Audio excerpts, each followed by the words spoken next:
अस्सलामुअलैकुम रहमतुल्लाहि व बरकातुहू। सामीन, उम्मीद करते हैं कि आप तमाम खैर आफियत में होंगे। इब्न नासिर लर्निंग को स्टूडियो में आप सबको खुशामदीद। हमारे स्टूडियो में जो नए हैं तो वो स्टूडियो को सब्सक्राइब कर दें और बेल आइकन ज़रूर दबाएं ताकि हर आने वाली वीडियो से आप मुस्तफ़ीद हों। शुक्रिया। अस्सलाम वालेकुम, welcome to Ibn Nasir academy and मैं आपका टीचर नामवर ख़ान। आज काफ़ी इंटरेस्टिंग टॉपिक पे बात करने वाला हूँ। हमारे जितने भी फ्रेश स्टूडेंट हैं लॉ के, वो अक्सर इन दो डिफरेंट टॉपिक को एक ही समझ लेते हैं, तो आज हम इनका कंफ्यूजन दूर करते हैं। चलिए स्टार्ट करते हैं आज का टॉपिक। टॉपिक है difference between kinds of law and classification of law. सबसे पहले हम एक जनरल व्यू लेते हैं, ओवरव्यू लेते हैं इस पूरे टॉपिक का। Classification of law and kinds of law are basically two different topics, both have different definitions. Kinds of law. Kinds of law mean how many types of law are there according to different school of thoughts or different authors. Kinds of law की definitions हमें ये बताती है कि कितने types of law मौजूद हैं according to different school of thoughts और different authors के मुताबिक। तो examples है law is command of sovereign backed by sanction. Definition है ऑस्टिन की। ऊपर एक लिंक दिया जा रहा है, आप उस लिंक पे क्लिक करके आप व्हाट इज़ लॉ, जिसमें मैंने different definitions, purpose of law और जनरल डेफिनेशन ऑफ लॉ मैंने मेंशन किए थे, तो आप वो वीडियो भी चेक कर सकते हैं। Law is command of sovereign backed by sanction.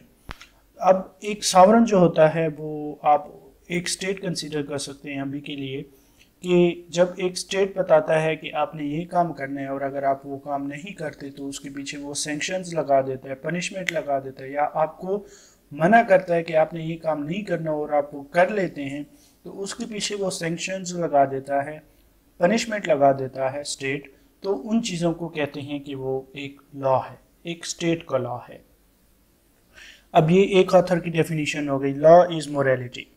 Morality आपको पता है कि ये एक यूनिवर्सली एक्सेप्टेड चीज़ होती है, मतलब यूनिवर्सली नॉर्म्स जो हो गए या यूनिवर्सली कस्टम्स हो गए, कि अगर उनके मुताबिक आप अपनी ज़िंदगी गुजारते हैं, एक मोरल वे में आप ज़िंदगी गुजार रहे हैं, तो वो एक किस्म का लॉ है। मोरालिटी जो है हमारे पास लॉ है। ये सेकंड डेफिनेशन या सेकंड आप कह सकते हैं कि स्कूल ऑफ थॉट है। तीसरा है लॉ और president.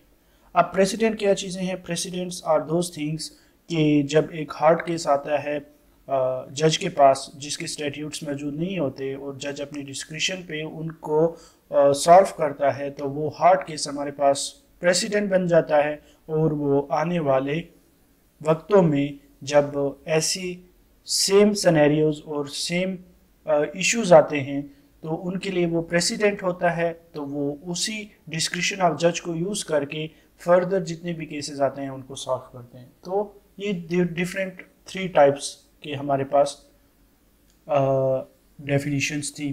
Three types of law मैंने यहाँ पे डिफाइन की हैं।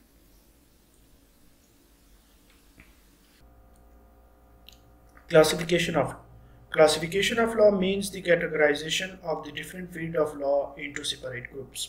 क्लासिफिकेशन ऑफ लॉ को हम इस तरह डिफाइन कर सकते हैं कि अगर हम एक स्कूल ऑफ थॉट में जाएं, लाइक लॉ इज मोरालिटी में जाते हैं और वहाँ पे हम लॉ को क्लासिफाई करते हैं, उनको डिवाइड करते हैं टाइप्स में, तो वो एक्चुअली क्लासिफिकेशन ऑफ लॉ होती है।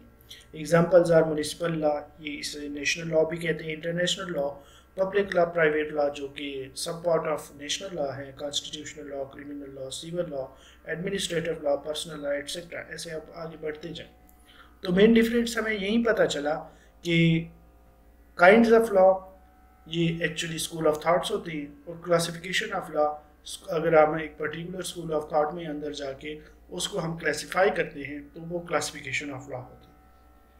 उम्मीद है आपको टॉपिक की समझ आ गई होगी। अगर आपके कोई भी सवालात हैं या कोई भी इशू है, आप हमारे साथ कमेंट्स में शेयर कर सकते हैं, और अगर आपने कोई टॉपिक बताना है तो इंशाल्लाह मैं आपको उस टॉपिक पे भी बहस व मुबाहिसा कर लेंगे। उस टॉपिक को भी मैं आपको समझा दूंगा, आपने जस्ट कमेंट में डाल देना है। शुक्रिया, मिलते हैं हमारी नेक्स्ट वीडियो में। तब तक सबके लिए मेरी तरफ से दुआ।